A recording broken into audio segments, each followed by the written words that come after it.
A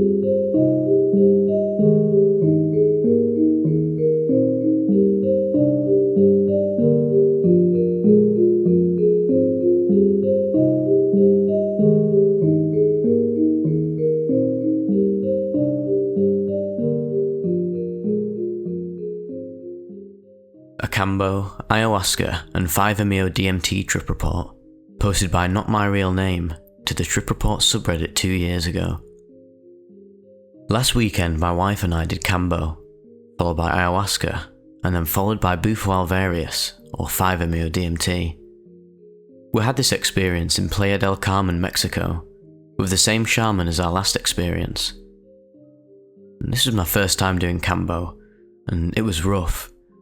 As far as purging goes, this was some of the most intense bodily purging experiences I've ever had. It's more intense than the purging that I did during any ayahuasca trip so far. The shaman gave me 8 dots of Kambo on my right shoulder. I was sweating so much I could literally feel it pouring out of my veins and off my face. I was shaking, and it was hard to stay upright on my knees at some points. I had this enormous headache that prevented me from being able to respond to people. My vomit was also yellow and very dense. After about 10 minutes of this, it was done, and my throat hurt because of all the acid. We were then moved on to the ayahuasca, and this was my third ayahuasca experience, the second one for my wife. My intention for this entire experience was to let go of a lot of fear and overthinking that I'd been struggling with for the past months. There were 7 of us there in total, and I will also talk about what I have witnessed from their experiences, especially my wife's, whose experience was especially interesting, and my own experience wouldn't have been complete without the lessons she had learnt through hers. Before we took ayahuasca, we all had rape, a type of tobacco that clears the sinuses. The rape gets blown into the nose of a pipe by the shaman. I took 1 full cup of ayahuasca, and we all laid down for about 30 minutes. After 30 minutes had passed, the shaman offered us yopo, another type of tobacco that is administered similarly to rape. It helps the DMT and ayahuasca move more easily to the brain. During my previous ayahuasca experience, I also took it. But after taking it last time, I just saw these geometric shapes and puked and passed out. I didn't really remember anything of it. I chose to take half a cup more of ayahuasca and wait patiently. My wife also chose to wait, but everyone else had yopo. Nearly immediately, everyone else started purging. One woman in the group, let's call her Daisy for her own privacy, started laughing after purging and was talking out loud to ayahuasca constantly. She was having a great time, and even though I'm sure many of us, including me, found it a little annoying at times, I didn't try to focus on that, and instead chose to focus on being happy for her. I was glad that she was having a good and valuable experience for herself. Pretty soon, Daisy started talking to family members that were dead, something I didn't know ayahuasca was capable of doing. Daisy went back and forth between talking to dead people, purging, dancing, and helping others with their own experiences. She was seeing auras and also kept saying, "Out!" whenever I would throw up later. At this point, my wife was deep in her own experience, but I still didn't feel much of anything. I decided to ask the shaman for a little bit of yopo, just to make sure it wouldn't completely knock me out instantly. Pretty soon after I had the yopo, I started purging into my bucket. My vomit was pitch black and had a consistency of charcoal-like ink. After purging, I had this huge headache. I laid down on my side feeling like shit, and the overthinking then began to commence. I didn't have nearly as deep of a connection with ayahuasca as the people around me. Part of me was afraid that I wouldn't experience anything, but another part of me knew that I had to let go and trust that whatever I was experiencing right now is what I truly needed. It's not like I've never had a good ayahuasca experience before. For example, my first Aya experience was wonderful, and I did that one in the Netherlands. During that experience, ayahuasca told me a lot of things. For example, it told me I would get married to a woman with long dark brown hair and have a son. Ayahuasca asked me to name my first son. I named him Troy. Although my son isn't born yet, I met and married my wife who perfectly fits the description. Although I will admit, it's not hard to find someone to fit that description really. Ayahuasca also told me that my life would be easy from then on, that I'd suffered enough and learned all the lessons I needed to learn. I was happy to hear this, but part of me didn't really believe it yet. Even though I believe there is immense power in these spiritual guides, it is hard to believe everything they tell you. There was more to my first experience, but I just wanted to include the most relevant stuff above. This ayahuasca experience stayed pretty much the same. I kept having a headache. I just told myself that it was ayahuasca rewiring my brain, and tried to focus on trusting that this is what I needed. I had some self-dialogue that helped me make peace with my overthinking, and I also felt a heightened intuition. Before I tell you what happened when I took 5-MeO DMT, I want to tell you a little about my wife's experience of ayahuasca, mainly a few events that took place and things ayahuasca told her that I found very interesting. First, she went through a bit of struggle before loving and forgiving some bad players in her past. Then, she laid back down and thought her experience was done. Nope. Ayahuasca started telling her all sorts of very interesting stuff. First off, Aya told her that she was one incarnation of the Indian god Kali, I was one incarnation of Shiva, and Daisy was an incarnation of Durga. My wife and I were next to each other in the circle. Normally couples are separated to make sure they don't interfere with each other's experiences, but in this case the shaman let us sit next to each other, and we agreed not to interfere beforehand. At first we thought that there wouldn't have been any ayahuasca, but because we asked our shaman if she had it available that day, she made sure to get some. She was originally only planning to have a Bufo Alvarius ceremony. Ayahuasca told us that we were at the centre there because we brought together this gathering, and our energy was there to help some of the others who were on their own paths there as well. Ayahuasca also told her that this was her last life as a human on Earth, as well as for me. They told us that we had learnt all the lessons we needed to learn, and were coming home together after this life. Just as she started doubting everything ayahuasca was telling her about being incarnations of Indian gods and this life being our last, a small black snake was touching her feet. She initially thought it was the DMT fucking with her, but just to make sure, she asked the shaman what was going on, and it really was a black snake. For anyone who doesn't know, black snakes are also a part of Kali and Shiva's mythological identity. In Hindu mythology, the snake primarily represents rebirth, death, and mortality. The shaman put the snake back on the grass, and it moved on to do whatever snakes do. The morning after ayahuasca, we get as ready as we can after a night of hardly enough sleep and meditate to center ourselves for the Bufo Alvarius experience. I go first, but didn't really feel my first hit. The smoke was less harsh than I expected it to be, and it was fairly easy to keep it in my lungs until the next hit. This remained true throughout all of this experience. After I took the second hit, I could start to feel my body vibrating slightly. Then, I took the third hit, and the vibration I felt quadrupled fast. I started to close my eyes when the shaman offered me a fourth one. I took the fourth hit, and kept it in my lungs as I closed my eyes and leaned back. I laid my arms beside myself, palms facing up, opening myself up to the experience. The time immediately started to dilute. The total trip lasted 15 minutes in this world, even though it only felt like 2 minutes at most after I got back. The shaman started shaking the maraca, and the sound of this quickly started to grow louder and louder. At the same time, it feels like my mind is collapsing into itself. Unlike what I've heard most people say about shooting off into a tunnel, it felt more like going within. It was like everything was collapsing into my mind and at the same time, expanding into more and more white light.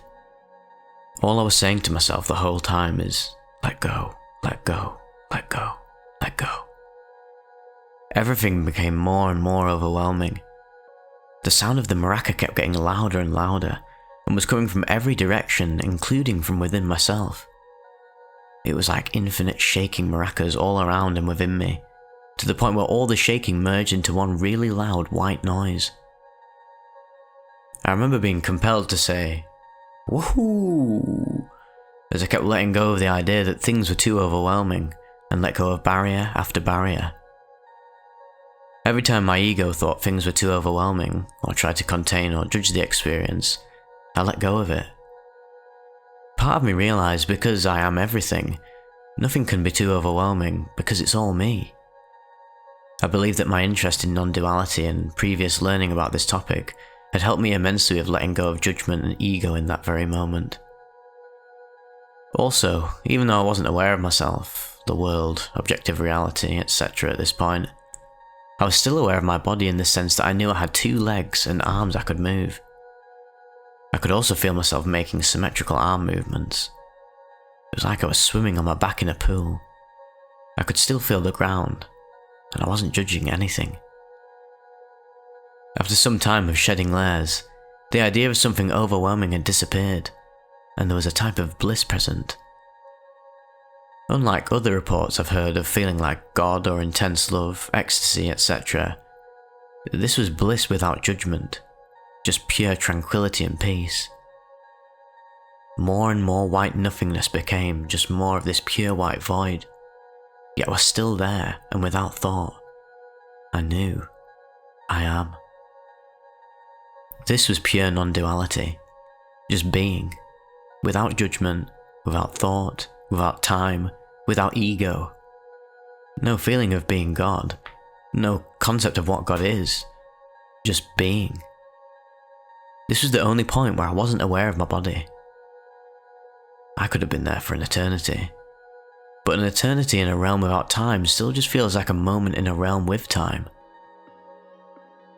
When I came down from that, I could feel my arms and still felt the tranquil, peaceful bliss. I started hearing sounds around me. Slowly but surely, the directions of sounds around me came back, and I opened my eyes. I got up and threw up a little bit of saliva on the floor. It felt like a lot more was coming out than just the saliva though, but it felt really good getting it out. At the same time as this, everything was still vibrating intensely. Then, I just smelt the grass. It was such a strong smell, but I hadn't even noticed it until that point. My sense of smell was enhanced and the grass just grabbed my attention immediately. I grabbed the grass and brought my head to the ground to thank this world. It smelled so glorious. Then I just looked and took in the immense experience of the earth. I could see this insanely diverse and alive world right in front of me. The mundane made holy. Or maybe it was more me being made aware that everything mundane was always holy. I could see the ants and other small bugs, the tiny grains of sand, different types of grass, and it was just so beautiful.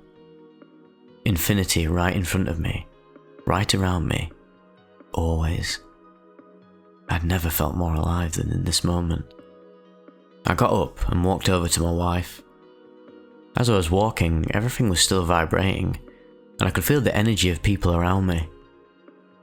My wife was having a little bit of a harder time, so I helped her through her experience. I did this for about 5 minutes. After this, I started talking to other people. I have minus 2.75 eyesight, and I didn't immediately realise it, but I could see things without my glasses. Not exactly as clear as with my glasses, but better than I should be able to.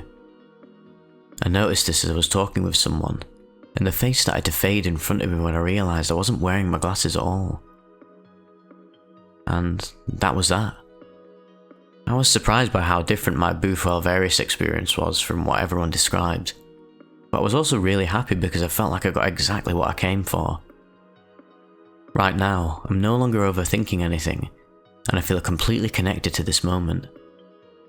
I still feel like my sense of smell and taste is better than before, and there is the understanding of the eternal I amness. I gained a deeper trust in my experiences, and what Ayahuasca told me before, as well as feeling less attached to my ego and other things of this material world. But also, at the same time, was appreciating and loving them more as they were. I'm going to do one more Bufo Alvarius 5-MeO DMT experience before I leave Mexico, and I'm really looking forward to it. Much love, me. My days, that was a serious psychedelic trifecta right there. I love featuring these reports where people go and consume psychedelics in a ritualistic fashion. The ceremonial reports always have this animistic quality to them, oftentimes because they're influenced by the shaman, and even the setting being insane. This guy did it in Mexico. Mexico and South America especially have this sort of, mystical element to it. The Amazon rainforest and all the history and nature there is just very magical in a sense. And you can see why people have these experiences of seeing sort of godlike beings that take the form of animals, especially snakes, which I find really interesting. I love snakes, really a class. I just went to Croatia. If you didn't see my community post, that's where I've been for the past 2 weeks. And there's so many snakes there. And then them legless lizard type things, them slow worm boys. I just buzz off them. There's something about snakes. They're just ridiculously, they just look impossible, don't they? The way they sliver across stuff. Like, we can't even fathom moving like that as a human being with our chimp bodies. And these little slivery boys can somehow just glide across the floor like it's nothing. And then obviously the Ouroboros symbol is also represented as a snake that eats its own tail. So they're very mystical beings. Every animal is a mystical being, but snakes just seem to take the cake for some reason.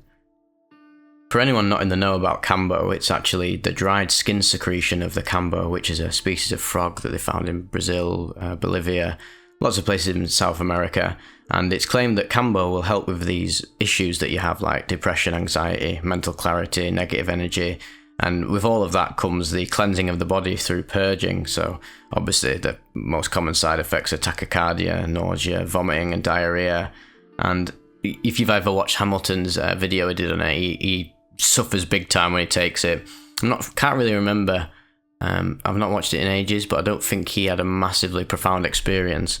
But oftentimes, Kambo doesn't really induce sort of a psychedelic experience. I've read reports where it can do, because obviously, mate, everyone just has so many different varying experiences when it comes to psychedelics.